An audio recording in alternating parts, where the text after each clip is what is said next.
FBI Director Christopher Wray, selected by Donald Trump, of course, testified yesterday and said he is not yet sure whether Donald Trump's ear was struck by a bullet or some kind of shrapnel. Now, we're going to listen to the video.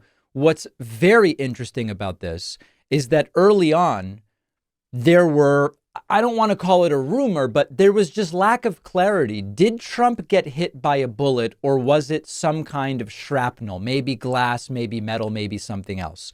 And a lot of people were angry with me saying, David, you're speculating. You don't know that. You don't know this. Trump said it was a bullet. And I pointed out, yeah, we really only have Trump's word. We have no report from the hospital.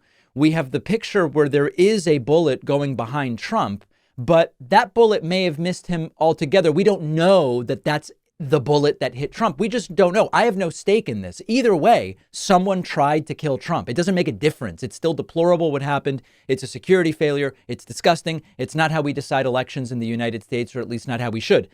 I just don't know. Was it a bullet or was it shrapnel? I have no stake in this beyond that. We now have Christopher Wray saying there's a question at the FBI as to what did strike Donald Trump. I think with respect to former President Trump, there's some question about whether or not it's a bullet or shrapnel that hit his ear. So it's conceivable. Although, as I sit here right now, I don't know whether that bullet, in addition to causing the grazing, could have also landed somewhere else. But I believe we've accounted for all of the shots and the cartridges. So listen, it's just a question, and Christopher Wray is saying he doesn't know. Now, the political relevance would be Trump playing up while he initially said it felt like a mosquito. Later, he said, I knew it could only be a bullet. And we still kind of don't really know, in the sense that the FBI says we're not sure and we don't have a medical report from the hospital to look at. I know Ronnie Jackson wrote a note about fixing up Trump's ear, but that doesn't really tell us anything about what happened at the hospital. So that's that. That's as far as the information has gotten. Now, one other interesting moment from Christopher Wray's hearing is Congressman Matt Gaetz tried to go after Christopher Wray, suggesting he's part of some kind of cover up to hide President Biden's cognitive decline. Didn't go particularly well for Matt Gaetz. So when did you notice his decline? In my interactions, in my role, all my interactions with the current president have been completely professional. Right, but I mean the cognitive decline. I'm not saying he treated you unprofessionally, just maybe not picking things up as quickly as he used to. Again, I don't meet with him very often, but what you're describing is not something that I've observed during my interactions with him. I mean, we've had it observed so often that the ranking member and Mr. Schiff on this committee have said that he could no longer continue as a candidate. And so, since you're the FBI director, I was just sort of wondering, who's running the country? If something bad happened, you have to go brief President Biden about it right now?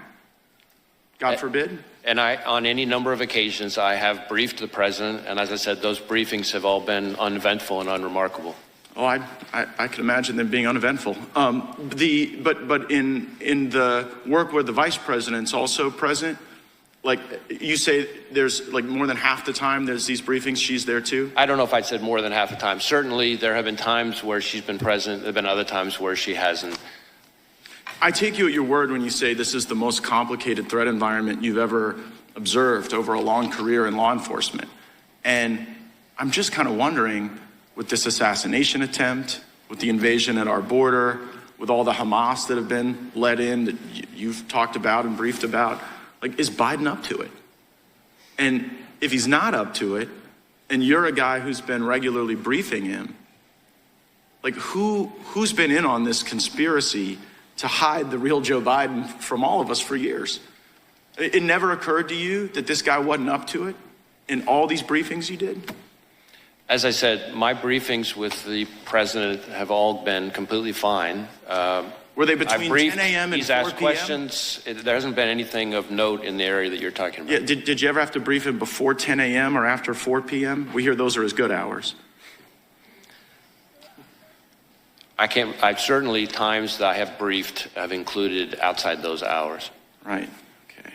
I think the American people want to know how we got to this point. Yeah.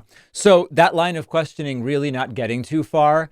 And Trump saw this and did not like it. After watching this, Trump took to Truth Central, where he said, quote, "I watched the congressional hearing today as Christopher Wray was asked the question whether or not he noticed any cognitive degeneration in his many conversations with crooked Joe Biden. And despite the fact that special counsel Robert Hur said effectively that Joe Biden is incompetent with little memory," remember that that's not what Robert Hur said.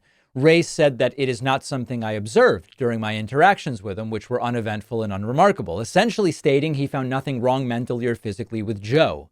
If that's the case, Director Wray should resign immediately from the FBI. Yeah, the FBI director is not there to make mental or physical health assessments of the president. He's just saying, I briefed the guy and I didn't notice anything, which of course is not super remarkable since we have observed that much of the time Biden is fine and sometimes he's not. And certainly there seems to be something about the time of day that relates to that. So this all seems like a fishing expedition for Matt Gaetz that went really nowhere, but all in service to covering up the statement from Wray that he's not even sure Trump was shot with a bullet. And that is really the part of this that needs to be explored. I've had such trouble finding a great razor where I am not cutting myself or getting those nicks on my skin, which are so common with the cheap disposable razors. You have to meet our sponsor, Henson Shaving.